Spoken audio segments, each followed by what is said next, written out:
Doctora Marina Donato, mucho gusto. Un placer tenerla acá en Córdoba, tratando de estos temas tan importantes de derecho espacial. Una entrevista para el Sexto Río, un programa de Supercanal. Muy agradecida por esta oportunidad. Muy buenos días a todos. Nos encontramos en esta bella provincia en oportunidad de un congreso que organiza una entidad que ya cuenta con 50 años de vida, que es la Asociación Latinoamericana de Derecho Aeronáutico y Espacial. Esto nos da la oportunidad de salir al público e indicarle una serie de asuntos de alto interés, no solamente para el transporte, la industria del transporte aéreo, sino para el público usuario en general. Bien, justamente la conferencia que usted emitió acá en este coloquio y en esta jornada latinoamericana, ¿sobre qué versaban específicamente? Claro, sobre un tema muy específico que hace justamente al gran asunto de la seguridad. La preservación de la seguridad de la aviación civil contra los actos de interferencia ilícita. Vale decir, el empleo adecuado, debido, de los documentos de viaje que ahora son de emisión electrónica. La Organización de Aviación Civil Internacional, que muchos conocen, cuya sede está en Montreal, Canadá, desde el año 1968 que viene trabajando muy acuciosamente sobre el tema de la elaboración del proceso de lo que es todo lo que pasaportes, tarjetas de identidad que hacen al empleo adecuado de la transferencia fluida de viajeros al exterior del país. Usted me dice desde 1968. 1968. Es decir, que nada que ver con la rotura de las Torres Gemelas y nada de eso. No, en absoluto. Donde recrudece el tema precisamente es a partir de septiembre del 2001. Ya llevamos 10 años, ¿no es cierto?, con esa pesadilla que nos hace pensar que en materia de seguridad en general y de seguridad de la aviación, la tolerancia debe ser cero. Esa es la clave. Bien, doctora, le interrumpo por una cosa. Yo en julio, fines de julio, principios de agosto del 2001, estuve allí, estuve en las Torres Gemelas incluso, pero me acuerdo que el viaje a Estados Unidos con mi familia fue sin ningún problema, sin nada, ningún requisito en especial. Entramos a Estados Unidos y salimos de Estados Unidos sin ningún problema, y de Nueva York. Claro, usted seguramente lo habrá hecho con anterioridad, ¿no es cierto?, al 11 de septiembre, porque a partir del 11 de septiembre todas las medidas de seguridad inclusive entraron en colisión con las medidas de facilitación del transporte aéreo.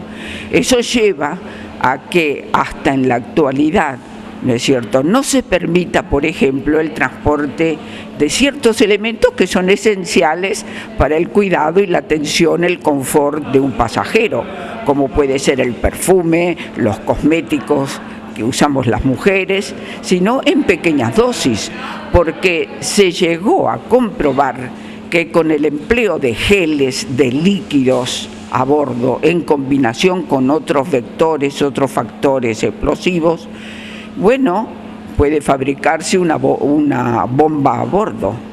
Yo recordaba ayer, por ejemplo, el año pasado, exactamente en abril del año pasado en Yemen, se descubrió que a bordo de una aeronave se transportaba una bomba en el interior de un cartucho de impresora. Fíjese hasta qué punto llega la mentalidad criminal para ser creativo, ¿no? Bien, y la temática que ustedes tratan en el ALADE es justamente esa. La temática en particular enfoca una de las herramientas de que dispone la comunidad internacional para disuadir precisamente la delincuencia o la comisión del terrorismo. ¿Cuál es esta? es la emisión y producción en debida forma de los documentos de viaje que son ahora de alta sofisticación, que contienen, por ejemplo, pequeños chips en donde se concentra y se almacena todos los datos de cada individuo, desde su fecha de nacimiento, pasando por datos estrictamente biométricos y personales. ¿Eso es lo que está en la actualidad en funciones? Sí, en muchos países. De los 190 estados que conforman la membresía de la Organización de Aviación Civil Internacional, la OACI, bueno, me atrevo a decir que el 80% de los mismos ya emiten esos pasaportes que reciben una sigla, PLM, Pasaporte de Lectura Mecánica. La Argentina últimamente emite, el mismo Estado, desde el año pasado, está produciendo ese tipo, esa suerte de documento de alta tecnología. Pero ¿qué ocurre? Del 80% de esos estados, pocos son los que disponen del elemento que sirve justamente para la lectura y el seguimiento. Entonces, ¿qué hace falta? En primer término, cobrar conciencia y conocimiento de lo que se tiene entre manos.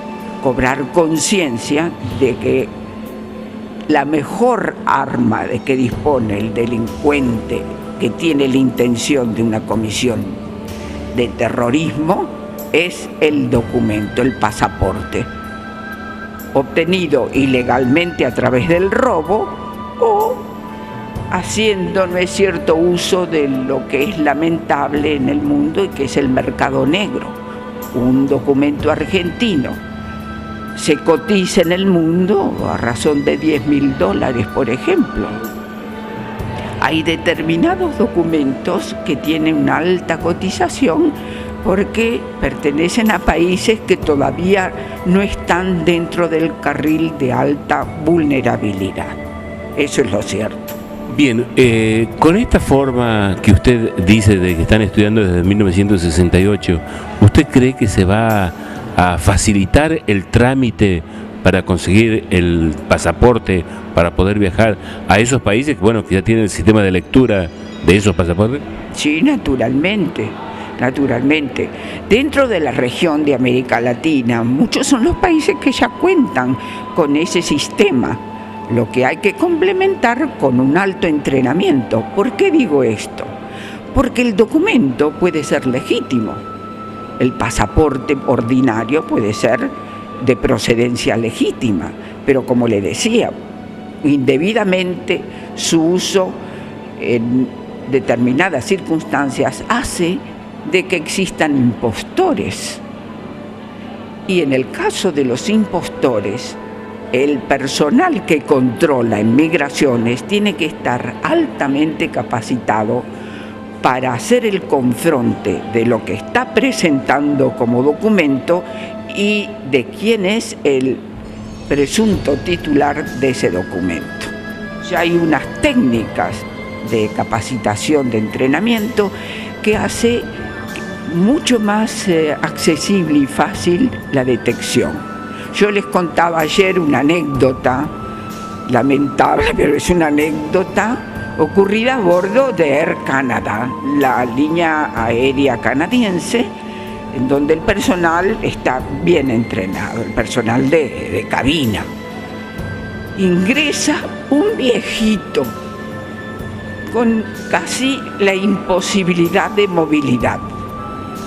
Un viejito caucásico. No sé por qué la azafata sospecha de ese viejito cuando ingresa al toilet dentro de la cabina.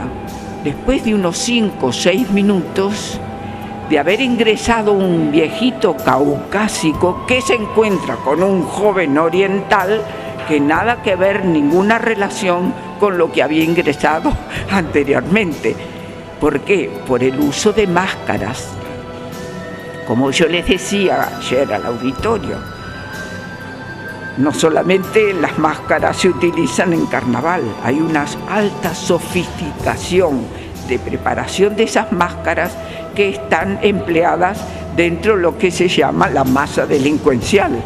Entonces, de lo que se trata es, primero, cobrar conciencia de que un pasaporte se cotiza dentro del ámbito o escenario delincuencial. ¿Por qué? De Naciones Unidas, cuando ocurre este terrorismo de septiembre del 2001, se dice: atención, los estados, consideren que el arma más cotizada por la delincuencia del terrorismo es el pasaporte, es el documento personal. De ahí en más, entonces, la organización, con un grupo de expertos que convoca también a Interpol, que es la Organización Mundial del Crimen y de la Policía, que tiene un banco de datos de todos los documentos que se pierden y se roban en el mundo, conjuntamente con la ISO, que es la que norma las especificaciones técnicas de esos documentos. Está trabajando intensamente y con mucho éxito. Bueno, muy bien. Muchísimas gracias, doctora. Ha sido de mucha utilidad todos estos conocimientos que nos está dando.